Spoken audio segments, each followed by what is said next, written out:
오늘 말씀은 데살로니가 전서 2장 13절부터 20절까지의 말씀입니다. 데살로니가 전서 2장 13절로 20절까지의 말씀 우리 한 목소리로 합독하십니다. 이러므로 우리가 하나님께 끊임없이 감사함은 너희가 우리에게 들은 바 하나님의 말씀을 받을 때에 사람의 말로 받지 아니하고 하나님의 말씀으로 받음이니 진실로 그러하도다. 이 말씀이 또한 너희 믿는 자 가운데 역사하느니라. 형제들아, 너희가 그리스도 예수 안에서 유대에 있는 하나님의 교회들을 본받은 자가 되었으니 그들이 유대인들에게 고난을 받음과 같이 너희도 너희 동족에게서 동일한 고난을 받았느니라. 유대인은 주 예수와 선지자들을 죽이고 우리를 쫓아내고 하나님을 기쁘시게 하지 아니하고 모든 사람에게 대적이 되어 우리가 이방인에게 자기 죄를 항상 채우매 노하심이 끝까지 임하였느니라. 형제들아, 우리가 잠시 너희를 떠난 것은 얼굴이요 마음은 아니니 너희 얼굴 보기를 열정으로 더 힘썼노라. 그러므로 나 바울은 한 번, 두 번 너희에게 가고자 하였으나 사단이 우리를 막았도다. 예수만이나 기쁨이 사랑의 연료가 무엇이냐? 그가 말씀하시되 우리 주 예수 앞에 너희가 아니냐? 너희는 우리의 영광이요 기쁨이니라. 아멘. 아멘. 이는 살아계신 하나님의 말씀입니다. 아멘. 오늘 저는 하나님의 말씀으로 말씀을 받을 때 라는 제목으로 함께 은혜를 나누려고 합니다. 이제 어제 말씀에서 바울은 자기를 변명합니다. 밤에 그렇게 떠날 수밖에 없었던 그러한 상황들, 너희들이 알지 않느냐 변명해요. 그러면서 아비와 어미의 마음, 내가 생명을 내어 주면서까지 너희를 사랑한다. 근데 그것은 인간의 사랑으로는 한두 번 할 수 있겠지만 하나님의 사랑이 그에게 부음받아서 그 일을 할 수 있었던 거죠. 그리고 또 바울이 감사한 것이 있었는데 오늘 말씀에 그 사람들이 바울이 전한 말을 들을 때 13절에 보면 13절 이것이 오늘 그 말씀의 포인트죠. 우리에게 들은 바 하나님의 말씀을 받을 때에 사람의 말로 받지 아니하고 무엇으로 받았다고요? 하나님의 말씀으로 받았다. 그럴 때에 그 말씀이 어떻게 했느냐? 너희 믿는 자 가운데 역사했다 그랬어요. 그러니까 이 바울의 감사는 첫 번째 감사한 것은 믿음의 본이 됐다. 그죠? 사랑의 믿음의 역사, 사랑의 수고, 소망의 인내로 너희들이 믿음의 본이 된 것이 참 감사했는데 그렇게 너희들이 믿음의 본이 될 수 있었던 그러한 이유 중에 하나는 무엇이냐? 바로 내가 전했지만 그 말을 무엇으로 받았다? 하나님의 말씀으로 받았다는 거예요. 사랑하는 여러분, 정말 여러분은 목사의 설교를 하나님의 말씀으로 받으세요? 아멘. 근데 때로는 그 교회 생활, 믿음 생활 하면서 목사님과의 어떤 인간적인 관계가 이렇게 매끄럽지 못하면, 그러니까 그분을 신뢰할 수 없으면 똑같은 말씀을 들어도 그게 하나님의 말씀으로 잘 들리지 않더라고요. 그래서 저는 여러분들이 신앙생활 하시면서 섬기는 교회에서 목회자와 여러분 안에 막힘이 없으시기를 주님의 이름으로 축복합니다. 왜냐하면 우리는 사람이기 때문에 우리 안에 지정의, 우리 안에는 감정이 있어요. 그래서 이 사도 바울은 이 사람들을 버리고 야반 도주한 그 상황이 되었지만 내가 너희들을 보니 하나님의 말씀으로 받았기 때문에 이런 역사가 일어났다고 했어요. 그 당시에 바울은 굉장히 배척받았어요. 그러니까 유대인들한테도 배척받았고 이방인들한테도 그렇게 환영받지 못했어요. 유대인들한테는 그들을 예수 믿는 사람을 죽이려고 했던 사람도 유대도를 우리만 유대인인데 그 선민의식이 강한 사람들한테 할례도 안 받고 아브라함 자손도 아닌 사람한테 복음 전해놓고 하나님의 자녀라고 하는 그것을 유대인들은 받아들일 수가 없었던 것이죠. 그런데 바울이 이렇게 하나님의 말씀을 전할 수 있었던 것, 그리고 이 말씀이 하나님의 말씀으로 데살로니가 교인들에게 역사할 수 있었던 것은 무엇이냐? 그도 또한 갈라디아서 1장 11절 12절 한번 찾아보시죠. 바울 자신도 그 안에 그 말씀을 하나님의 말씀으로 받았기 때문에 그러합니다. 갈라디아서 1장 11절 12절 제 성경은 302페이지입니다. 11절 12절 읽어보시죠. 형제들아 내가 너희에게 알게 하노니 302페이지요. 형제들아 내가 너희에게 알게 하노니 내가 전한 복음은 사람의 뜻을 따라 된 것이 아니니라. 이는 내가 사람에게서 받은 것도 아니요 배운 것도 아니요 오직 예수 그리스도의 계시로 말미암은 것이라. 아멘. 아멘. 네. 이러한 계시로 하나님의 계시로 받았기 때문에 사람에게 받은 것도 아니고 사람에게 배운 것도 아니고 계시로 받은 거기 때문에 내가 그 말씀을 담대히 전할 수 있었고 또한 그를 받는 사람들도 그렇게 받을 수 있었던 것입니다. 여러분 안에는 하나님의 말씀이 있으십니까? 그리고 그 말씀을 하나님의 말씀으로 받았다면 그 증거는 무엇이냐? 아멘, 아멘으로 받는 것도 중요하지만 오늘 말씀처럼 이 말씀이 또한 믿는 자 가운데 역사하는 힘이 있어야 돼요. 그 말씀이 내 삶의 믿음의 역사로 나타나야 돼요. 그러려면 내가 그 말씀 붙들고 그 말씀대로 살아내려는 애씀이 내 안에 있어야 한다는 것이죠. 우리가 그동안 얼마나 많은 말씀을 들었어요, 여러분? 신앙생활을 하면서, 그죠? 정말 그 중에 일주일에 한마디라도 그 말씀이 나의 말씀 돼서 내가 그 말씀 붙들고 씨름하면서 살았으면 지금보다는 우리가 좀 더 성숙한 모습이 아닐까 생각합니다. 그런데 저는 이 말씀 묵상하다가 말씀을 듣는 자도 이런 말씀으로 들어야 되지만 무엇보다 중요한 것은 말씀을 전하는 자의 자세가 이러해야 한다 생각합니다. 오늘날 교회에서 하나님의 말씀을 전하지만 목회자의 어떤 뜻을 이루기 위해서 교회의 어떤 목적을 이루기 위해서 말씀을 그렇게 몰아가서 그렇게 교묘하게 그렇게 전해지는 일들이 덜어 있지요.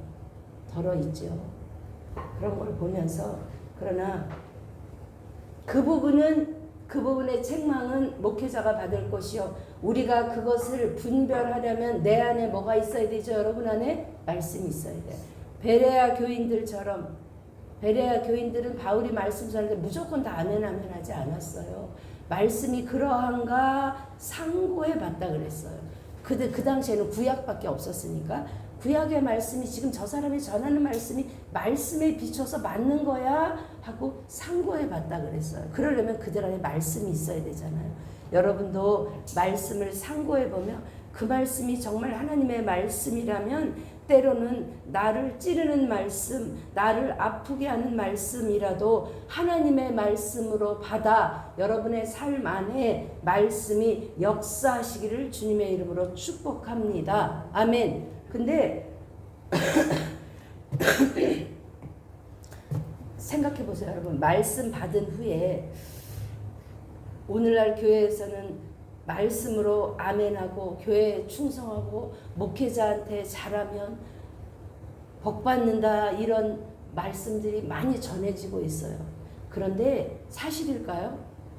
성경은요, 사도 바울도 담에색 도상에서 예수님 만난 다음에 그가 세상적으로 보면 복을 받았습니까? 아니에요. 예수님도 이 땅에 오셔서 성령 받으시고 그가 평안하셨습니까? 아니에요. 그때부터 사명의 길이 시작되고 어찌 보면 고난의 길이 시작된 거죠. 하나님의 말씀으로 받았을 때 데살로니가 교인들 안에도 뭐가 일어났어요? 핍박이 일어났잖아요. 오늘 14절 누구한테 받았느냐? 14절 읽어보시죠. 시작. 형제들아 너희가 그리스도 예수 안에서 유대에 있는 하나님의 교회들을 본받은 자 되었으니 이는 그들이 유대인들에게 고난을 받음과 같이 너희 동족에게서 동일한 고난을 받았느니라. 아멘. 말씀을 아멘으로 받고 말씀이 내 안에서 역사하니까 그 다음에 가장 먼저 찾아온 게 뭐예요? 고난이에요, 여러분. 근데 그 고난의 과정을 통과해야 하나님이 쓰실 수 있는 거예요. 고난의 과정을 아이들 키우면서 우리가 알잖아요. 어떤 부모가 아이가 아프기를 원하겠어요. 그런데 한 번도 안 아파본 사람, 한 번도 안 아파본 애기 없잖아요. 근데 그런 과정을 통과하면서 애들이 이쁜 짓도 하고 우리가 면역력도 생기고 하면서 이 땅을 살아가는 것처럼 믿음 생활도 믿음의 면역력, 하나님이 우리를 쓰시고자 하는 이 훈련의 과정에 가장 먼저 우리에게 다가오는 것이 뭐라고요? 고난이라고. 이 지금 한글 성경에는 왜냐하면이 빠졌는데 14절 앞에 왜냐하면이 있어요. 너희 가운데 역사에서. 왜냐하면 이 믿음이라는 거는 그냥 받고 아멘하면 저절로 자랄 것 같은데 그렇지 않다는 거예요. 믿음은 뭐를 통해서 자라요? 고난을 통해서 자란다는 거예요.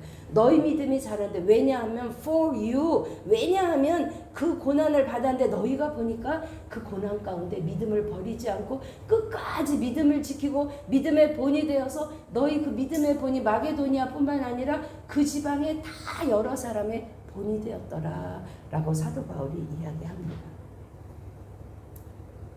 그러면서 너희는 이 유대인들이 하는 일에 대해서 이 사람들은 예수님의 선지자도 되고 우리 선지자를 죽이고 하나님을 기쁘시게 하지 않고 모든 사람이 대적이 되었는데 15절에 보니까 내가 이방인한테 구원받는 것을 못하게 하고 그렇게 함으로 뭘 한다 그랬어요? 16절에 자기 죄를 항상 채우매 그랬어요. 하나님이 보실 때는 당장 그럼 어때요? 우리 생각에는 당장 그러면 아니 복음 전하는 자를 핍박하는 저 사람들 하나님 그냥 두시면 안 되잖아. 당장에 무너뜨리고 당장 벌 주셔야 되는데 하나님 그렇게 하지 않으신다는 거예요. 어떻게 해요? 끝까지 기다리시며요.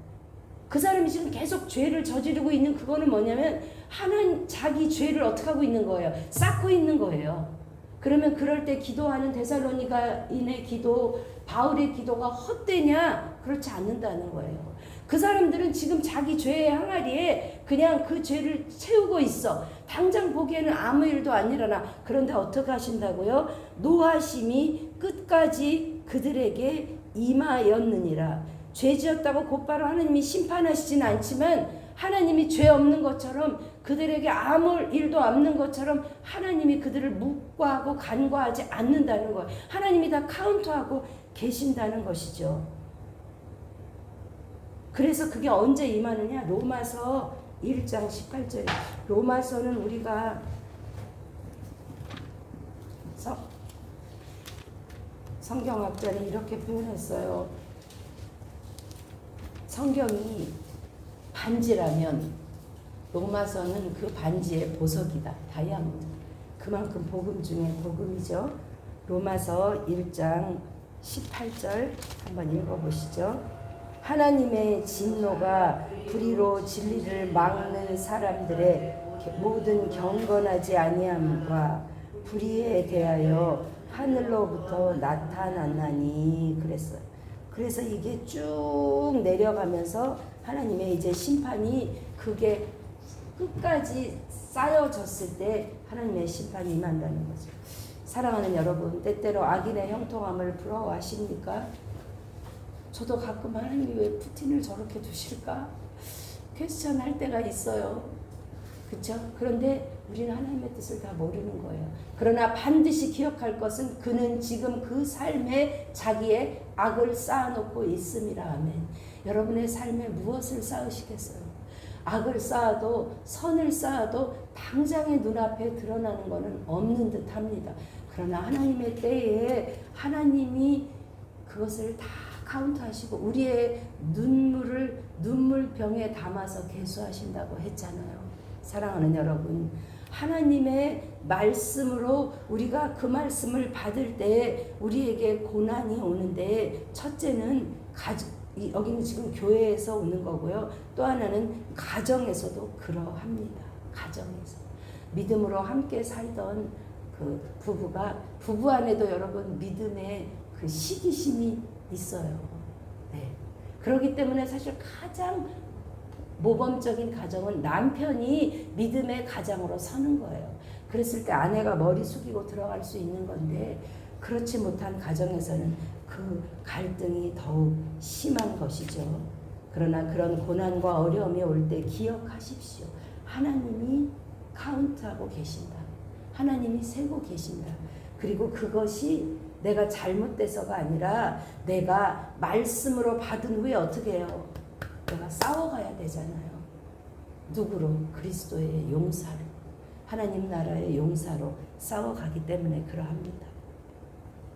그러면서 내가 떠났다 그랬잖아요. 17절에. 근데 얼굴이지만 내 마음은 안 떠나서 내가 너희들에게 돌아가려고 그렇게 애썼지만 결국 못 돌아갔다는 거예요.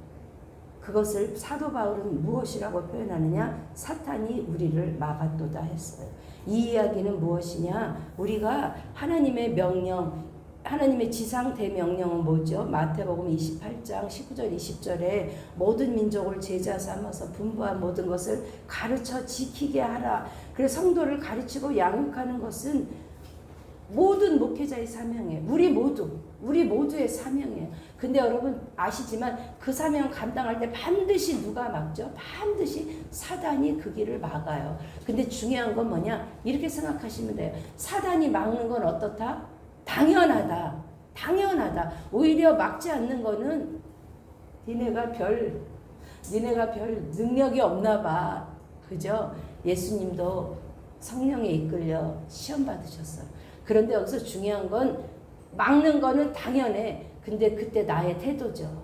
나의 태도 안 되나 봐, 아닌가 봐 돌아서는 게 아니라 데살로니가 교인들처럼 끝까지 믿음의 역사, 사랑의 수고, 소망의 인내로 지금 당장은 안 이루어질지라도 주님이 하실 거야. 그 태도, 사도 바울과 같은 태도, 내가 정말 보고 싶어서 마음을 다해서 가고 싶었던 그 마음, 그러나 돌아가지 못하니까 이제 이 편지 써서 누구한테 보내느냐? 디모데한테 보내는 거예요. 내가 멀리 있어도 너무 기쁘다. 이 편지 읽고 힘을 내라 하는 거죠. 그러면서 우리도 이렇게 되기를 소망하면서 19절 20절 읽을 때 너희가 아니냐 대신에 자기 이름을 넣어서 한번 읽어보십시다. 사도 바울이 또는 주님께서 우리를 바라보실 때 이러한 마음이시기를 사모하면서 읽어보시죠. 우리의 소망이나 기쁨이나 자랑의 면류관이 무엇이냐? 그가 강림하실 때 우리 주 예수 앞에 은쓰기가 아니냐? 아멘. 20절이요. 시작. 은쓰기는 우리의 영광이요 기쁨이니라. 아멘. 아멘. 사랑하는 여러분, 데살로니가 교인들처럼 그렇게 3주만 복음을 들었는데도 그렇게 바뀌면 참 얼마나 좋겠어요. 근데 우리의 현실의 삶은 어떻죠? 우리 그렇게 빨리 바뀌어요, 여러분? 참 안 바뀌잖아요. 그리고 참 더디 바뀌잖아요. 그리고 참 내 모습을 볼 때는 잘 모르겠는데 상대방의 모습을 보면 어쩜 저렇게 안 바뀔까 하고 그런 생각 들 때가 우리가 많이 있어요. 왜냐하면 이유는 딱 한 가지예요. 오늘 13절처럼 하나님의 말씀을 무엇으로 받지 않기 때문에, 하나님의 말씀으로 받지 않기 때문에 우리가 변화가 더딜 것이에요. 그러나 더뎌도 지렁이가 기어가도 개미가 기어가도 그건 가는 거잖아요. 그죠? 사랑하는 여러분, 내 안에는 소망이 없지만 내 안에 계신 성령께서 우리 안에 소원을 두고 행하심을 믿습니다. 아멘. 좋은 교회는 어떤 교회일까 한번 생각해 봤어요. 좋은 교회는 이렇게 사도 바울처럼 아비의 마음과 어미의 마음을 가지고 나보다 연약한 자를 돌보며 섬기며 때때로 오해받아도 그것을 사람 앞에 푸는 교회가 아니라 하나님 앞에. 그래서 저는 좋은 교회는 딱 하나, 말씀 안에 서 있는 교회가 좋은 교회라고 생각해요. 그래서 우리 더 기쁜 교회가 좋은 교회 되려고 이렇게 우리가 큐티를 말씀 갖고 저부터 애쓰는 거고 여러분도 애쓰는 줄 믿습니다. 아멘. 아멘. 좋은 교회는 문제없는 교회가 아닙니다. 연약하고 부족한 자들과 서로 한마음 되어서 서로 아픔이 있다면 서로 나누고 또 껴안고 보듬어줘서 결국 당신이 나의 기쁨입니다. 당신은 나의 영광이요 나의 면류관입니다. 라고 고백하는, 내가 이 교회 안에 누군가 섬길 사람이 있다는 거, 그쵸? 그것도 기쁨이에요. 우리 부모가 아이를 양육하면서 기쁨과 보람을 느끼듯이 교회 안에 우리가 또 최광원 권사님 기도하잖아요. 기도로 우리가 도울 수 있는 거죠. 또 진짜 멀리 계시지만 보스턴의 그 정 권사님도 우리 교회 기도하시면서 또 우리가 기도해 주기를 바라시면서 그것도 우리가 기쁨이고 면류관인 줄 믿습니다. 사랑하는 여러분, 하나님의 말씀을 받으셨습니까? 들으셨습니까? 그것을 하나님의 말씀으로 받으셨습니까? 그렇다면 여러분의 삶에 증거가 있어야 돼요. 제가 지난번에도 말씀드렸지만 다시 한번 누가복음 8장 5절을 다시 한번 우리가 읽어보면서 8장 15절, 누가복음 8장 15절 말씀이 우리 안에 열매 맺으려면 우리 안에 어떤 마음이 있어야 되는지 다시 한번 마음에 새기십시다. 103페이지.